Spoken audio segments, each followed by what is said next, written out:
ഇന്ന് രാവിലെ മുതലായിരുന്നു അമ്മ എന്ന താരസംഘടനയുടെ യോഗം വിളിച്ചു മോഹൻലാൽ എന്ന രീതിയിലുള്ള റിപ്പോർട്ടുകൾ പുറത്തു വന്നത്. ആരാണ് റിപ്പോർട്ട് കൊടുത്തതെന്ന് നിങ്ങൾക്ക് എല്ലാവർക്കും മനസ്സിലായി കഴിഞ്ഞു കാണും. AMMA താൽക്കാലിക സമിതി യോഗം വിളിച്ചു, മോഹൻലാലാണ് വിളിച്ചിരിക്കുന്നത് എന്ന രീതിയിലാണ് വാർത്ത വന്നത്. വിവാദങ്ങൾക്കിടെ AMMA താൽക്കാലിക സമിതി യോഗം വിളിച്ച് മോഹൻലാൽ എത്തിയെന്നും നാളെയോ മറ്റന്നാളോ ഓൺലൈൻ വഴി യോഗം ചേരുമെന്നുമാണ് വിവരമെന്നും ഭരണസമിതി പിരിച്ചുവിട്ട് 3 മാസത്തിനുള്ളിൽ ജനറൽ ബോഡി ചേർന്ന് പുതിയ ഭരണസമിതിയെ കണ്ടെത്തേണ്ടതുണ്ട്. ഇക്കാര്യങ്ങൾ അടക്കം ചർച്ച ചെയ്യാനാണ് യോഗം വിളിച്ചതെന്നാണ് സൂചന എന്നും അതേസമയം AMMA താൽക്കാലിക സമിതി യോഗം വിളിച്ചതായി ചിലർ ന്യൂസ് ചാനലിനോട് പ്രതികരിച്ചു എന്നുമുള്ള വാർത്തകളൊക്കെ വന്നിരുന്നു. ഹേമ കമ്മിറ്റി റിപ്പോർട്ട് പുറത്തു വന്നതിന് പിന്നാലെ താരസംഘടനയായ AMMയ്ക്കെതിരെ വ്യാപക വിമർശനം ഉയർന്നിരുന്നു. ലൈംഗിക പീഡന പരാതി ഉയർന്നതോടെ AMMA ജനറൽ സെക്രട്ടറിയും നടനുമായ സിദ്ദിഖും രാജിവെച്ചിരുന്നു. ഇതിനു പിന്നാലെ AMMA ഭരണസമിതി പിരിച്ചുവിട്ടു. താൽക്കാലിക സമിതി തുടരുമെന്നാണ് അന്ന് AMMA അംഗങ്ങൾ അറിയിച്ചത്. അതിനുശേഷം ആദ്യമായാണ് താൽക്കാലിക ഭരണസമിതി യോഗം ചേരുന്നത്. പുതിയ ഭരണസമിതിയെ തിരഞ്ഞെടുക്കുന്നതിനുള്ള തീയതി ഈ യോഗത്തിൽ പ്രഖ്യാപിച്ചേക്കുമെന്നും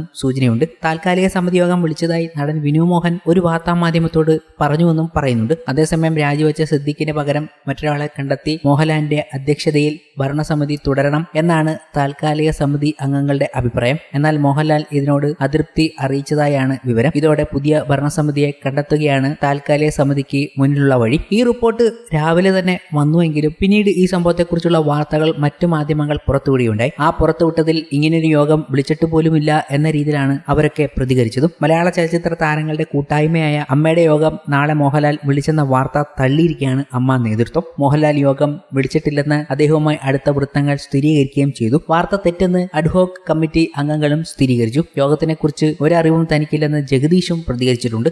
ജനറൽ ബോഡി നയം തീരുമാനിക്കാൻ നാളെ അമ്മയുടെ അടിയന്തര യോഗം മോഹൻലാൽ വിളിച്ചുവെന്നായിരുന്നു പ്രചരിച്ച വാർത്ത. യോഗത്തിനായി ആലോചന പോലുമില്ലെന്നും സമീപ ഭാവിയിലും യോഗം നടത്താൻ തീരുമാനിച്ചിട്ടില്ലെന്നും അഡ്ഹോക് കമ്മിറ്റി അറിയിച്ചു. ചില ചാനലുകളുടെ വ്യാജ വാർത്തകളിൽ വഞ്ചിതരാകരുതെന്നും അമ്മയുടെ അഡ്ഹോക് കമ്മിറ്റി പ്രതിനിധികൾ പ്രതികരിക്കുകയും ചെയ്തിരിക്കുന്നു. ഇതെന്താണ് ഒരേ ദിവസം 2 തരത്തിലുള്ള വാർത്തകൾ വന്നതെന്ന കൺഫ്യൂഷനിലാണ് പ്രേക്ഷകരും.